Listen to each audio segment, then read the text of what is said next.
Okay.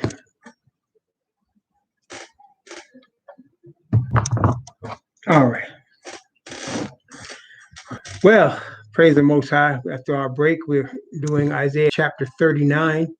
And as we get ready to go into Isaiah 39, let us look at Daniel. Let's start Daniel because you know what? I think I mentioned to y'all that after we finish Isaiah, I'd like to study Daniel. I'd like to study Daniel. It's been a minute since we've really studied Daniel. We're always looking into Daniel, but we really need to go into it deeply again. We've done it many times, but we need to do it again. It's one of those books you don't get tired of continuing to go over because you're always learning more. It's like the book of Revelation. You're always learning more. As a matter of fact, Daniel and Revelation are connected together. They are. I'll show you why in a minute, but they're bound together. They're connected together in Bible. It connects them both. Matter of fact, let me show you that before we go into what I'm talking about. In Daniel chapter 12, Daniel chapter 12.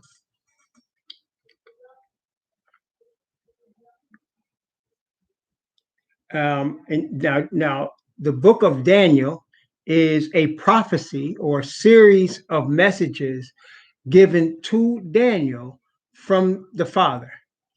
Oftentimes, of course, given to Daniel from the Father through the messenger of the Messiah and angel Gabriel, as we'll see when we study the book. But at the end of the prophecy, Daniel is given some things that he didn't understand. He's given some things that make him a little confused. And he asked about them, and he was given this answer. Let's take a look at Daniel chapter 12. Read from verse 1, from verse 8, from verse 8 down to verse 10. Daniel chapter 12, from verse 8 down to verse 10. And I heard, Daniel said, but I understood not. Then I said, O my master, what shall be the end of these things? And he said, Go thy way, Daniel, for the words are closed and sealed up. Are closed up and sealed till the time of the end. Many shall be purified and made white and tried, but the wicked shall do wickedly, and none of the wicked shall understand, but the wise shall understand. So Daniel was asked the meaning of what he had just seen because there were things he didn't understand. And he was told that the book, the words of the book are closed up and sealed till the time of the end. Now, Daniel is a small prophecy. It's a small book. It's not a lot of scrolls of prophecy that make up the book of Daniel. And yet they are extremely important. So why did I say they're tied to Revelation? Because it said that the words were closed up and sealed to the time of the end. And let's take a look at Revelation chapter 10. Revelation chapter 10. Revelation chapter 10.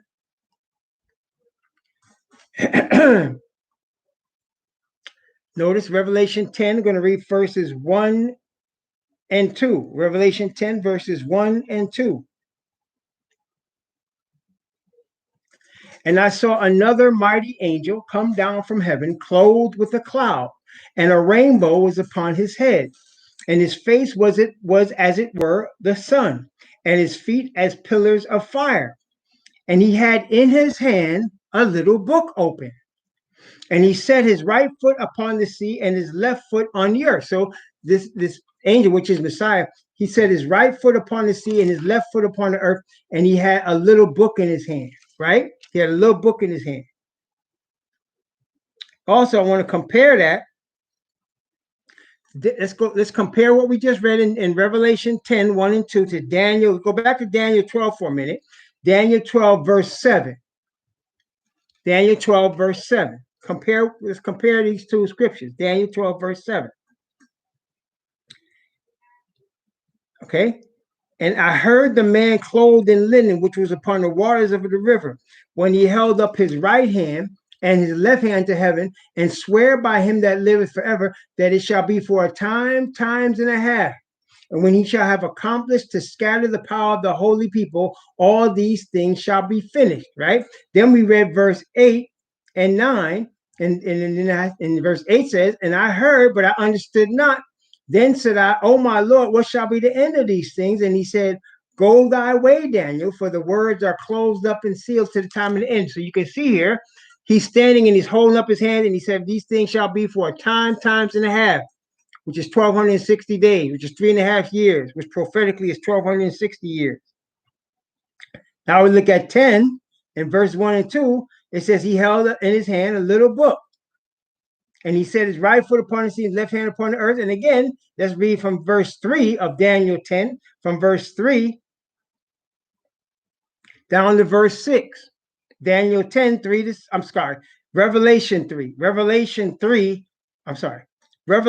10, Revelation chapter 10, from verse 3 to verse 6. I'm sorry. Revelation chapter 10, back to Revelation 10, from verse 3 to verse 6. And he cried with a loud voice as when a lion roars, just like he did in Daniel. And when he had cried, 7 thunders uttered their voices. And when the 7 thunders had uttered their voices, I was about to write, and I heard a voice from heaven saying unto me, seal up those things which the 7 thunders uttered, and write them not. And the angel which I saw stand upon the sea and upon the earth lifted up his hand to heaven, and swear by him that liveth forever and ever, who created heaven and the things that therein are, and the earth and the things that therein are, and the sea and the things which are therein, that there should be time no longer. See, words are closed up and sealed until when? The time of the end. The words of what? The words of Daniel's prophecy, closed up and sealed until the time of the end. That's what the Bible said. Closed up and sealed to time of the end. Here in Revelation chapter 10, there's an announcement made which he raised up his hand just like he did in Daniel, but this time he said they should be time no longer. That signifies that this is the time of the end. Therefore, it's time for the book of Daniel to be open, because he said the words are closed up and sealed to the time of the end. And here in Revelation 10, he said there should be time no longer. And he has a little book in his hand. That's the book of Daniel. It's no longer going to be sealed because we're in the time of the end. Let's continue.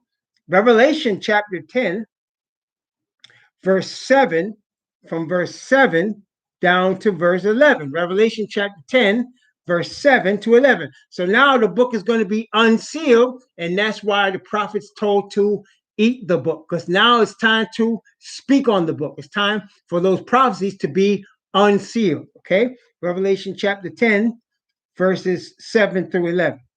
And in the days of the voice of the 7th angel, when he shall begin to sound, the mystery of Yah should be finished, as he hath declared to his servants the prophets. That's also including Daniel.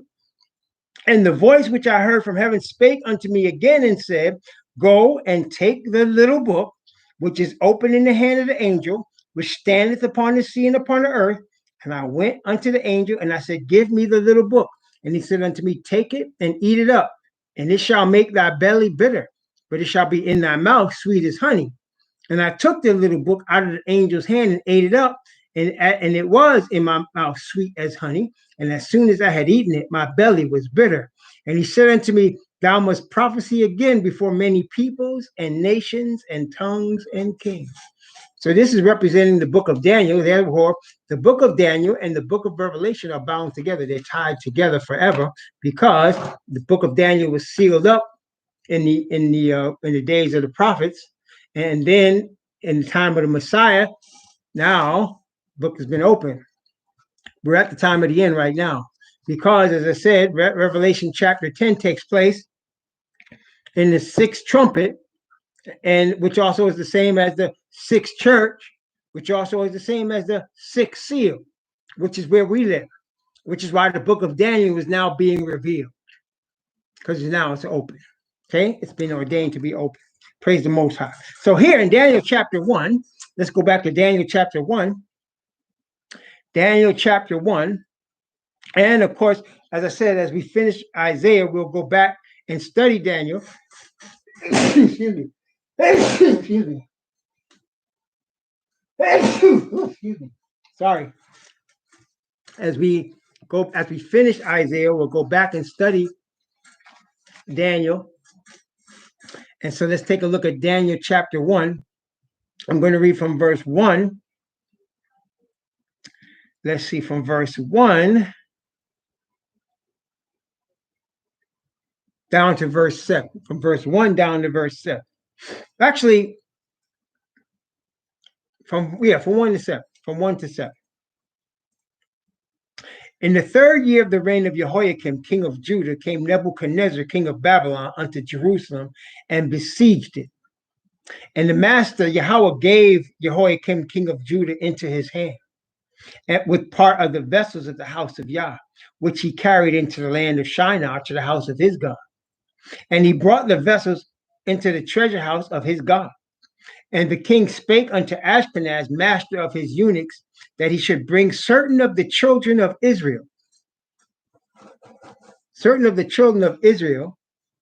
of the king's seed and of the princes, children in whom was no blemish, but well favored and skillful in all wisdom and cunning and knowledge and understanding science, and such as had ability in them to stand in the king's palace, whom they might teach the learning and the tongue of the Chaldeans.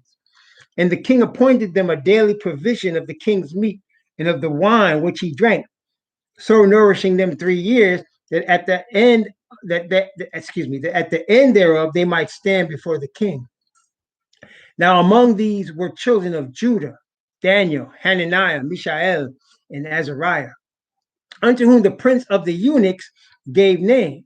For he gave unto Daniel the name Belteshazzar, and to Hananiah of Shadrach, and to Mishael of Meshach, and to Azariah of Abednego. So they were eunuchs unto the king of Babylon. You know what a eunuch is? Definition by the Hebrew, when you look it up, a eunuch's an unmarried man or an unmarried person. That's a eunuch, technically, an unmarried person.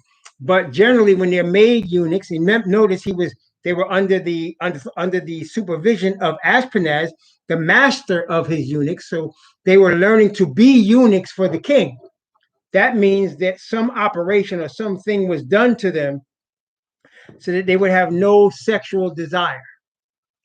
They would have no sexual desire. They became eunuchs. They were not going to be able to have children. They were not going to get married, ever. And so he gave them, and he had a whole crew of eunuchs. Usually that's what happened. Usually that would happen. So usually they had them cut off. So Daniel and his 3 friends were eunuchs in Babylon. And they were going to be trained to be Babylonian eunuchs. They were given Babylonian names. They were going to learn the Babylonian language. And the Babylonians at least wanted them to worship Babylonian gods. But Daniel, as we know, purposed in himself, him and his friends, that they weren't going to worship Babylonian gods. And they weren't going to eat the defiled food of Babylon. So Daniel actually requested the king that they should eat what they knew to be right food and good food to eat. And so the king, the Most High, gave the master of the eunuchs, gave Daniel favor in the eyes of the master of the eunuchs. And we know a story. We're going to read it when we study Daniel. But point is, they were taken from Judah after Nebuchadnezzar besieged Jerusalem, and they were made eunuchs in the Babylonian court. Now, we would understand it was not the Most High's intention that the children of Israel, and particularly David's seed, should be made eunuchs. It was not the Most High's intention that David's seed should be made eunuchs.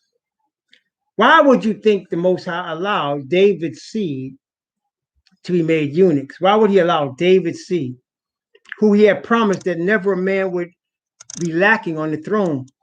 Why would he ordain that David's seed should be eunuchs? Well, we know why. Because they sinned against the Most High. They started first of all, they started doing what? They started, the Judah joined the northern tribes and started worshiping other gods. They started worshiping other gods. And because of that, they became eunuchs. in the court of Babylon. Now, this was prophesied to Hezekiah. It was prophesied to Hezekiah. And under what guise was it prophesied? Brothers and sisters, one thing we should know, and we should not forget this. You may think that it's just you and the Most High. You may not have to, you don't have to be out there knocking on doors like a Jehovah's Witness and pushing your literature on people. You don't have to do that. You don't have to go out and call yourself witnessing by trying to convince people to follow your God when they don't want to. That's fanaticism. But you must remember that at all times you are being watched. You're being watched at all times. Don't ever see, this is why there's a difference between those of us that really believe in the Creator and the Most High and those of us that don't. People that don't believe in the Creator, they don't believe they're being watched by the Creator all the time. They don't believe he's actually looking at you and seeing you when you serve him, when you claim to be his all the time. But he is. And not just looking at you surface, like seeing what you do. He knows every thought that comes into your mind. We just read about this the other day in Psalm 139. He knows every thought that comes to your mind, whether it's good or bad. He knows what you're scheming. He knows what your motives are. He sees you. But not just that. His angels also see us, but not just that. Satan's angels also see us. Because we are the greatest threat to Satan on the earth. You heard me? We're the greatest threat to Satan on the earth. Why do you think that he wants to kill every black man that he can? Why do you think that's the case? He wants to kill every black man that he can. Because he understands if we ever woke up to who we are, he's finished. He knows it. He knows it. If we ever wake up to who we are, he's finished. He knows that. So that's why he wants to cause us to go into some political role, to create some political party or some march, or to fight with guns our enemies in their own land. Really, what he's afraid of is if we turn our eyes to the Creator, if we really understand the gospel. Hey, testing 1, 2, 3. Can you hear me? Can somebody tell me? Can you please tell me? I need your help. What is the gospel again? What is it? Could you tell me what? I need you to tell me, what is the gospel? What is it? Yes, that's right. Give me more. Give me more. It is the power of Yah. That's right. For what purpose? That's exactly right. It's the power of Yah, praise Yah. It's the power of Yah to reveal his righteousness. That's what it is. It's justification by faith. That's right. It's being justified, declared innocent, and giving righteousness as a gift. It is the power of Yah by faith. Read it every day, and it will. Read it every day. Don't forget that. Study it. Read it every day. Romans chapter 1, 16 and 17. That should be a daily thing, Aisha. Read it every day. It'll be part of you. So, Satan's scared that we should get this gospel, that we should understand it, that it should be part of us, that we will receive that power of righteousness to reveal the Father through the Messiah, to reveal the Father to the world. He's scared of that. So always understand you are being watched. The Father sees you. The Father's angels see you. Satan and his angels see you. That's why it should not bother us. It does not bother us to understand that government agencies are watching us. Why should it? We understand that the Father sees us and Satan sees us. Why are we worried about what government agencies see? They're always watching us for the same purpose. They're scared of the Black Messiah. J. Edgar Hoover's own note said that. They're scared of the rise of the Black Messiah. But we see that that's funny. You know why that's funny? Because when Black Messiah really comes, there's nothing they could do about it. When the Black Messiah returns, there's nothing they could do about it. So what happens? He, that is our enemies, want to induce us to worship other gods, want to induce us to give glory to self, give glory to man, give glory to institution. Don't give glory to the Father. And that's what happened to Hezekiah. And look, notice what happened. What was the sign? Isaiah chapter 39. Isaiah chapter 39. Isaiah 39. I'm going to begin at verse 1. Read from verse 1 down to verse 2. Isaiah 39, verse 1 and 2. We are also being watched by the heathen. When you are a servant of Yah, there's a spirit on you. You may not even notice it. Other people do. And you're being watched. You're always being watched. Get used to that. The Bible says we are a spectacle unto the world, unto angels, and unto men. Don't worry about being watched. Go about your business because the Most High is watching you and other people are watching you, but it's all for the glory of Yah. That's all you need to know. It's for the glory of Yah. You're always being watched, but it's no problem. Don't be paranoid about always being watched. Some people are. I'm not. If they want to show, come and watch. You understand? Come and watch. I got nothing to hide because I serve the Father. I ain't saying I serve him perfectly, but I'm not ashamed to say I serve him. And I'm not ashamed of the gospel of the Messiah, because it is the power of Yah unto salvation to all that believe, to the Jew first, also to the Greek, for therein is the righteousness of Yah revealed from faith to faith. We give praise to the Most High. Isaiah chapter 39, let me read verses 1 and 2 to start us off. Isaiah 39, 1 and 2. And at that time, Merodach-Baladan, the son of Baladan, king of Babylon, sent letters and a present to Hezekiah, for he had heard that he had been sick and was recovered. And Hezekiah was glad of them and showed them the house of his precious things, the silver and the gold and the spices and the precious ointment, and all the house of his armor, and all that was found in his treasures. There was nothing in his house, nor in all his dominion, that Hezekiah showed them not. What is missing here? What is missing, brothers and sisters? What is missing? What he should have showed them that they didn't talk about. What he should have showed them. That's right. You left out Yah. Exactly. He should have. They couldn't go inside the temple, but he could have showed them this is the temple of our God. This is the temple of Yah. He's the one that caused me to recover of my sickness. He's the one that protected me and my nation when the Assyrians came. He should have showed him that. Because, they were from Babylon. They were coming to see, what is this guy's kingdom about? These were ambassadors. They wanted to see, what is your kingdom about? You guys remember what happened when the Queen of Sheba came to see Solomon. The Queen of Sheba came to see Solomon, and the Bible says that her heart was melted. Her breath left her because she was overwhelmed by what she saw. The order and the glory of the Most High on these people. She was overwhelmed by the wisdom that came out of this man's mouth from the Most High. She was overwhelmed. She said, the Bible said there's no breath in her. And she went back to Ethiopia, and to this day, there's Ethiopians that claim bloodline relation to Solomon because of her.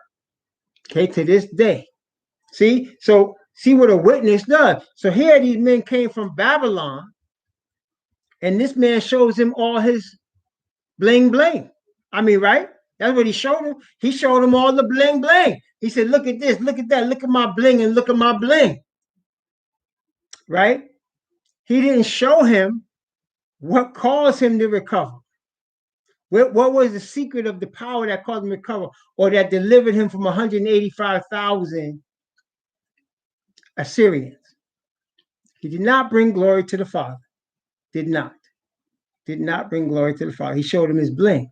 So then here come Isaiah the prophet, and he getting ready to bring a message to the king. Now, the good thing about the king, like I said, Hezekiah was a character, man. There's no question about it. When you look at all Hezekiah's comings and goings in the Chronicles and in Isaiah, when you look at Hezekiah's comings and goings, that brother was something else, man. But the thing is that unlike a lot of kings, he listened to his prophets. He listened to the prophets. That's why the Most High can send Isaiah. See, under some kings that were wicked, like Ahab, if a prophet came and said something to him, he'd be looking to kill that prophet. right? Ahab be looking to kill the prophet. Under some kings that didn't serve the Most High, if a prophet opened their mouth, like John the Baptist told Herod, you shouldn't be sleeping with that woman. That ain't your wife. That's your brother's wife. That caused John the Baptist to get his head cut off, but he still spoke the truth. So here Hezekiah did not have that attitude. Praise the Most High. So Isaiah could come to him with this truth and he would hear it. So here you go. Isaiah chapter 39, verse 3, from verse 3 down to verse 7. Isaiah 39, from 3 to 7. Then came Isaiah the prophet unto King Hezekiah and said unto him, what said these men? And from whence came they unto thee? And Hezekiah said, they are come from a far country unto me, even from Babylon. Then said he, what have they seen in thine house? And Hezekiah answered, all that is in mine house have they seen. There is nothing among my treasures that I have not showed them. Then said Isaiah to Hezekiah, hear the word of Yahweh of hosts. Behold, the days come that all that is in thine house and that which thy fathers have laid up in store until this day shall be carried to Babylon. Nothing shall be left, saith Yahweh. And of thy sons that shall issue from thee, which thou shalt beget, shall they take away, and they shall be eunuchs in the palace of the king of Babylon. Isn't that what happened? That's why when we read Daniel 1, you saw Daniel and his friends, what were they? Eunuchs in the palace of the king of Babylon, just like Isaiah said. Why? It wasn't just this one incident. See, that's what I'm saying. I don't want anybody to get it twisted. Don't think because Hezekiah failed to show the people the Most High, that's why all of these things happened. No. Don't get it twisted. It wasn't just this one incident, but what it was, that incident was representative of the attitude of the people. And such that what I'm saying is they were not giving glory to the Father. They were ready to give glory to man. They were ready to get caught up in bling. And when it came time to bear witness to the Father, they weren't prepared. See, Hezekiah had come through before, but this time after he recovered, he had been given the extra 15 years to live, and the Babylonians came to visit him with presents. Homie did not bear witness to the Father as he should have. He didn't bear witness to the Father. Now, I can't speak as to why. It could have been a Jonah situation where he said, I'm not showing these heathen our God. Right? He could have did that. He could have said, I ain't showing these heathen. Remember what Jonah said? I'm not going in Nineveh to give them no truth about my God. Not to them. That's like today, a Hebrew saying, I'm not giving the white people this message. Not to them.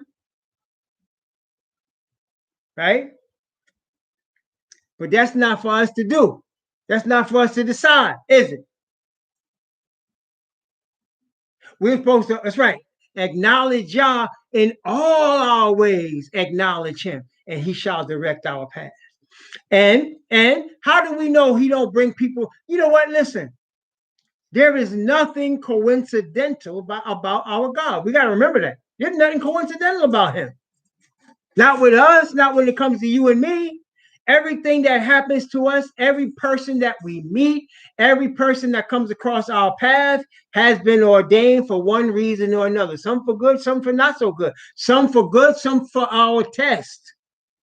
Some to test us. Some to test us. Sometimes you come across a person to test you, right? Right? Like, so say, for example, you're a man, you're a woman, and you have a weakness for a certain type of man or woman. You have a weakness for a certain type. You know the type. I mean, some of y'all know, right? You got a weakness. And maybe the Most High delivered you from that type a while ago.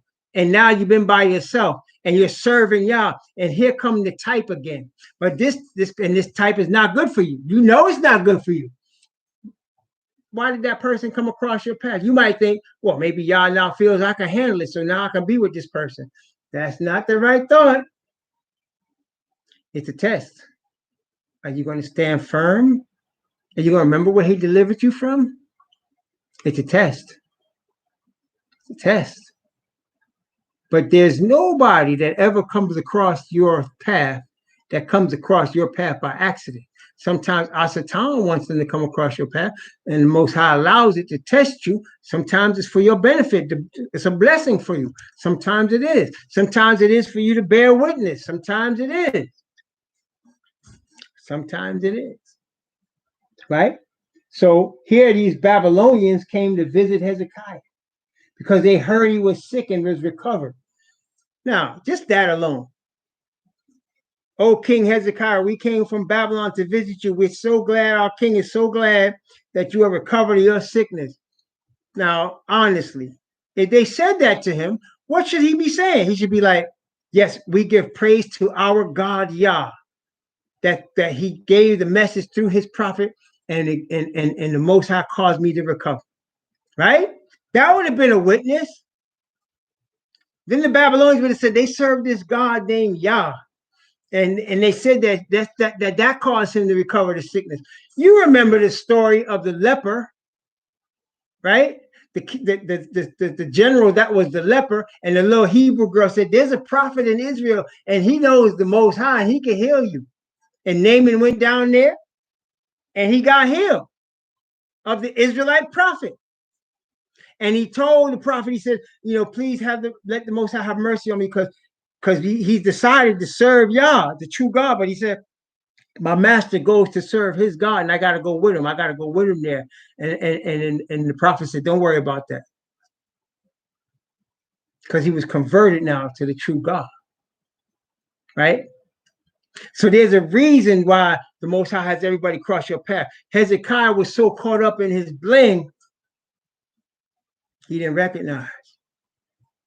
See, that's why, brothers and sisters, and I'm not trying to say Hezekiah was worse or good or bad or good or better than me or whatever. I'm saying it can happen to any of us. If we don't keep our eyes focused on giving glory to our Father, we're living at a time, brothers and sisters, we're living at a time, really, we're going to be constantly tested. We talked about this. Constantly tested. Constantly being watched.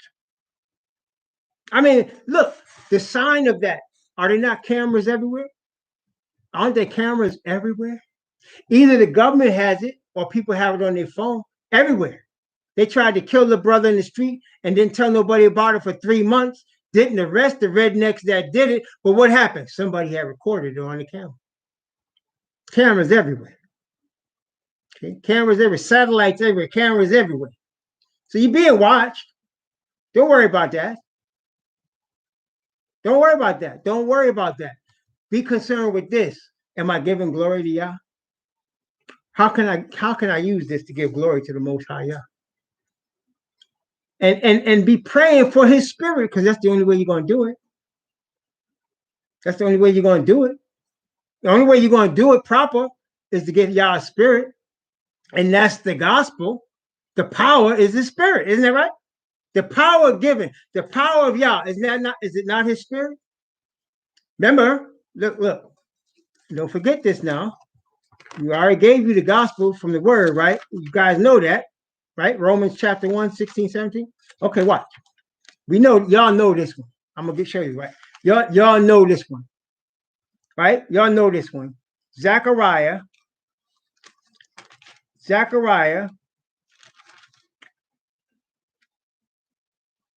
chapter 4. Y'all know this one. Zechariah chapter 4. Zechariah chapter 4. I'm going to begin at verse 1 and read down to verse 6, Zechariah chapter 4, from verse 1 to verse 6, with the emphasis being on verse 6. Y'all know this one, or you should. And the angel that talked with me came again and walked me, and the angel that talked with me came again and waked me as a man that is wakened out of his sleep, and said unto me, what seest thou? And I said, I looked, and behold, a candlestick all of gold, with a bowl upon the top of it, and his 7 lamps thereof, and 7 pipes to the 7 lamps which are upon the top thereof, and 2 olive trees by it, one upon the right side of the bowl, the other upon the left side thereof. So I answered and spake to the angel that talked with me, saying, what are these, my master? Then the angel that talked to me answered and said to me, knowest not what these be? And I said, no, my master. Then he answered and spake unto me, saying, This is the word unto Zerubbabel, saying, Not by might, nor by power, but by my spirit, saith Yahweh of hosts. What is going on here? So you got lamps, right? And you got oil going into the lamps. You remember what Messiah said? Because John saw 7 golden candlesticks, did he not? John saw 7 golden candlesticks, and Messiah told him what the candlesticks were, right? Notice what he said in Revelation chapter 1. Revelation chapter 1. Okay, Revelation 1, verse 20. Revelation chapter 1, verse 20. The mystery of the 7 stars which thou sawest in my right hand, and the 7 golden candlesticks. The 7 stars are the angels of the 7 churches.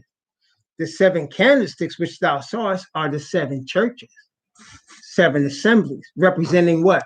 The nation of Israel. Testing 1, 2, 3. The lampstand represents the nation. The oil represents his spirit. The spirit is being coming from the olive tree, which is the life-giving. Olive tree is giving life of the oil, that is the Father himself. The olive tree, which is 2 olive trees. Wait a minute. What comes in 2 and represents the Father? What we talked about this earlier. What comes in 2 and represents the Father? Talk to me. It comes in 2.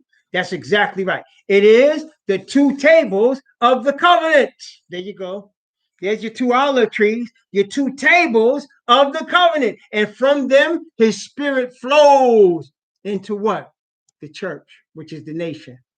The assembly is the nation. See? So his spirit flows into the nation. And that's why he says, not by might, nor by power, but by my spirit.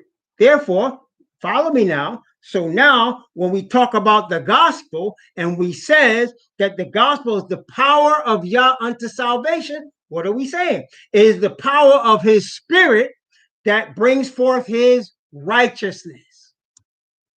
Testing 1, 2, 3. You catching me? And you say, well, what does that have to do with the covenant? Isn't the law done away with? No. This is the power to cause you to be declared innocent of breaking that law so that you become one in harmony with it, and his spirit can come into you and show forth his power of righteousness. Doesn't do away with the law, doesn't change the law. No, it causes you to be declared innocent because the man Messiah paid the penalty of your sin. He paid the penalty of the sins of the nation. He became sin for us who knew no sin, that we might become the righteousness of his Father in him. So we must be prepared to be witnesses unto the Father's righteousness by the power of his spirit, as we're connected to the 2 olive trees, which the 2 olive trees is represented in Messiah because he's the word made flesh. Y'all catching that? Messiah is the word made flesh. So he is also representing the 2 olive trees. It's no coincidence he had the 7 stars in his right hand. He had the 7 stars in his right hand. Praise the Most High, yeah. Father said, I give him all power in heaven and in earth. So we're always being watched. We're always being watched. And it's all good because it gives us an opportunity to bear witness of Father's righteousness. We just plain people. We just, temples of clay. That's all we are. But Father has ordained that these temples of clay should show forth his righteousness. We are blessed in that regard. Praise the Most High. Let's finish Isaiah chapter 39. Notice what Hezekiah's answer was in verse 8. Then said Hezekiah to Isaiah, good is the word of Yahweh, which thou hast spoken. He said, moreover, for there shall be peace and truth in my days. So Hezekiah was just glad that all that eunuch happening, all that taken away wasn't going to happen while he was king. He said, there'll be peace and truth in my days. Peace and truth in my days. Praise the Most High Yah. Peace and truth, right?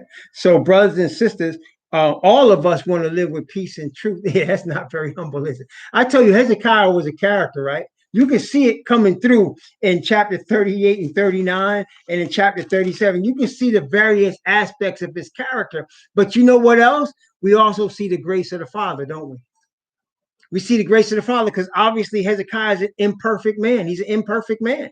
And yet he's Yah's man. He's imperfect. And I'm not ordaining any man that should be claiming Yah's man to be in sin. But yet you obviously saw all aspects. You saw him humble himself. Right? You saw him humble himself to the Father and beg the Father and plead with the Father. You saw him spread out his troubles before the Father and seek the Father. You saw him do that in Isaiah chapter 37. We saw him do that. We saw him also in 39 act a fool. Right? We saw him act a fool, bling blinging, right? And then Isaiah brings forth the word. He said, okay, be peace and truth in my days. He was something else, man. He was something else. That's right. So there's hope for us. Praise the Most High. So we are always being watched. Let us not forget that. But let us not look at it as an invasion of our privacy, because brothers and sisters, we're on the earth. We're captives in our enemy's land. What we need to look at it as is what? An opportunity for us to bring glory to our Father. It's an opportunity for us. They could be watching me in this computer. They could be watching me in my house, listening devices and all that. They can do all they want. But it's an opportunity for me to bring glory to my Father, and it's an opportunity for you to bring glory to the Father. Brothers and sisters, we're living at a time where that's all that matters. That's all that matters. Nothing else matters. Money's going to be worthless soon. The kingdoms of this world are going to become the kingdoms of Yahweh soon and of Messiah. He's going to destroy them that destroy the earth. He's getting ready to make an end of a full end of all nations where we've been scattered. But he's not going to make a full end of us. Messiah is getting ready to come with a sword in righteousness to judge and make war. All that's coming very shortly. So nothing else matters. It doesn't matter. We need to be witnesses to the Father's righteousness at all times. We need to be witnesses to his righteousness. We need his spirit, not by our power, not by our organization, not by our intellect, by the Father's spirit. By the Father's spirit.